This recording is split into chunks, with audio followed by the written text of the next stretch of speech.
And we've all heard "I'll sleep when I'm dead," right? That joke about not getting enough rest. But sleep experts we talked to here in Baltimore say it's really nothing to joke about. Sleep is vitally important to the health of our bodies and our brains.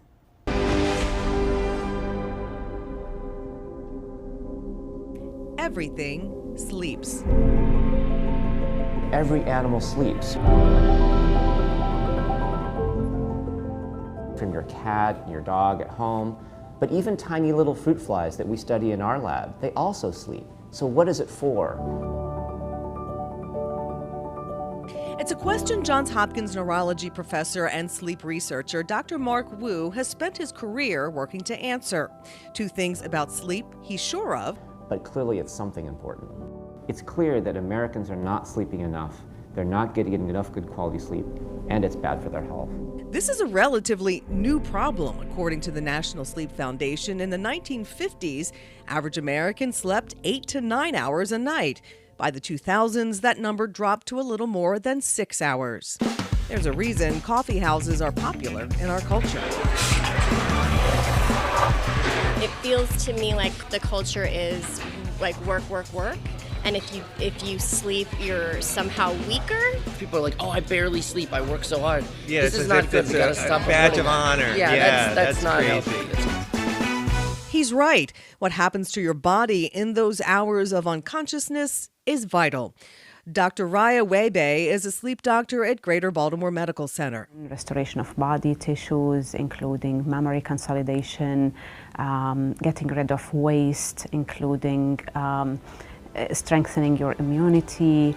In general, the mood is better when you get enough sleep. So there's a lot of functions that happen during sleep. Not all sleep is the same. There are different stages. As you drift off, first comes light sleep. About 20 minutes later, you enter deep sleep. This is critical. Slow brain waves literally wash out waste that your cells make. So just imagine the hundreds of billions of neurons in your brain undergoing these slow waves, big waves. And then there's another stage of sleep that we also undergo called REM sleep, or rapid eye movement sleep. And that's also the period of sleep when we're dreaming, vivid dreams, like in a movie.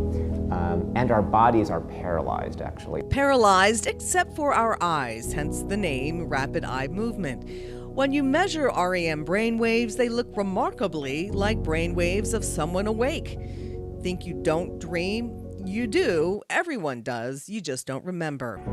This cycle of light sleep, deep sleep, then REM sleep repeats itself several times a night.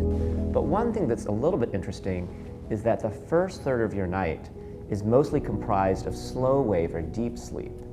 And the last third of your night has more of the REM sleep, which is why sometimes you might find that early in the morning you tend to remember your dreams better. How much sleep is enough? Experts say 7 hours for many people, but some need 10, others only 6. Pay attention to how you feel. And when you sleep is important too. Even if you slept 8 hours from, 6 p.m. to 2 a.m., you are not going to feel rested because you were sleeping at the wrong time. Both Dr. Wei-Bei and Dr. Wu say the consequences for not getting enough sleep and at the proper time can be serious. It slows metabolism, causing weight gain, weakens your immune system, worsens brain conditions like migraines and epilepsy, diminishes concentration, learning, and memory. If you don't get enough sleep, it's bad for overall brain health, like accumulation of toxic proteins in your brain that may lead to Alzheimer's disease. More on groundbreaking Alzheimer's research in a later report. I think that we really have to look at sleep as one of the 3 pillars of human health. People talk a lot about diet, we talk a lot about exercise, and we really need to think about sleep as the other part that we need to take care of to optimize health of not only our bodies, but our brains as well. New mom Kim Scarf agrees. For her, sleep is woefully hit or miss. And on the days that I am not getting enough sleep, it's just like everything sucks. It's just like I can't do anything. I'm a terrible person. And then I'm sort of in that mind frame. And then I stop myself and I'm like, wait a minute. Did you get sleep last night? And I'm like, oh, no, I didn't. And a special thank you to photographer editor Mike French, who was willing to record himself and his cats sleeping for this report. I thought that was I didn't know that. That's was Mike. hysterical. That makes Yeah, sense. yeah. He's a cat lover. Yeah. So big headline here. It matters what time you Yes, sleep. not just how much, but what time, because it has to do with your circadian rhythm. And we're going to get into that in the third piece. We're going to talk a lot about your circadian rhythm, because things are supposed to happen at a certain time in your Yeah, body. and that's hard if you're on a nurse's schedule Right. or you work Shift nights work or.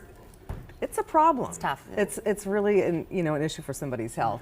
But tomorrow we're going to take a look at some of the more common and some of the more unusual sleep disorders, and some people that have gotten treatment and it's really helped their life.